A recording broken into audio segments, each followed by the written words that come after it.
വജ്നുബ്നി വബനിയ, അല്ലാഹുവേ എന്നെയും എൻ്റെ മക്കളെയും നീ അകറ്റി നിർത്തേണമേ. എന്തിൽ നിന്ന്? അൻ നഅ്ബുദ അൽ അസ്നാം, ഞങ്ങൾ അല്ലാഹുവേ സ്വനമുകളെ, വിഗ്രഹങ്ങളെ ആരാധിക്കുന്നതിൽ നിന്ന് അല്ലാഹുവേ നീ എന്നെയും എൻ്റെ മക്കളെയും അകറ്റി നിർത്തേണം. ലാ ഇലാഹ ഇല്ലല്ലാഹ്. ആരാണ് ഈ പ്രാർത്ഥിക്കുന്നത്? അല്ലദീ കസ്സറൽ അസ്നാം, അല്ലദീ കസ്സറൽ അസ്നാം, വിഗ്രഹങ്ങളെ തകർത്ത മനുഷ്യനാണ് ഈ പ്രാർത്ഥിക്കുന്നത്. നമ്മൾ ആർക്കാണ് ഫളീലത്തുള്ളത്? ആ ശ്രേഷ്ഠത ലഭിച്ചത്. അദ്ദേഹം തന്റെ നാട്ടിൽ വിഗ്രഹത്തിന് എതിരെ, അതിനെ ആരാധിക്കുന്നതിനെതിരെ പോരാടിയതിന്റെ പേരിൽ തീ കുണ്ടാരത്തിലേക്ക് വലിച്ചെറിയപ്പെട്ട മനുഷ്യനാണ്. അദ്ദേഹമാണ് ദുആ ചെയ്യുന്നത്, വജ്നുബ്നി വബനി അൻ നഅ്ബുദൽ അസ്നാം. ചില ആളുകളോട് തൗഹീദ് പഠിക്കാൻ പറഞ്ഞപ്പോൾ നീയൊക്കെ തൗഹീദ് എന്നോട്, ഞാൻ 10-20 കൊല്ലമായി ഇത് പറയാൻ തുടങ്ങി.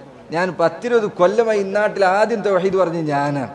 നിന്റെ ഈ പറഞ്ഞ സർട്ടിഫിക്കറ്റ് കൊണ്ടൊന്നും ഒരു കാര്യമില്ല, ഈ അഹങ്കാരം കൊണ്ടൊന്നും ഒരു കാര്യമില്ല. അള്ളാഹുവിന്റെ തൗഫീഖിലാണ് കാര്യമുള്ളത്. വജ്നുബ്നി വബനി അൻ നഅ്ബുദൽ അസ്നാം, വിഗ്രഹങ്ങളെ ആരാധിക്കുന്നതിൽ നിന്ന്. ശിർക്കിന്റെ ഏതെങ്കിലും ചെറിയ വടികളല്ല, വിഗ്രഹത്തെ ആരാധിക്കുക. നമ്മളിൽ പലരും അല്ലേ വിഗ്രഹത്തെ ആരാധിക്കുന്ന അവസ്ഥയിൽ എത്തിപ്പെടുക എന്നത് എത്ര അധികം വിദൂരമായിട്ടാണ് നമ്മൾ കാണുന്നത്.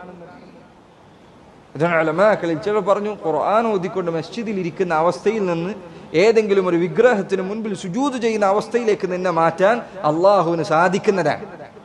ആളുകളെ നിങ്ങൾ കണ്ടിട്ടില്ല അങ്ങനെ?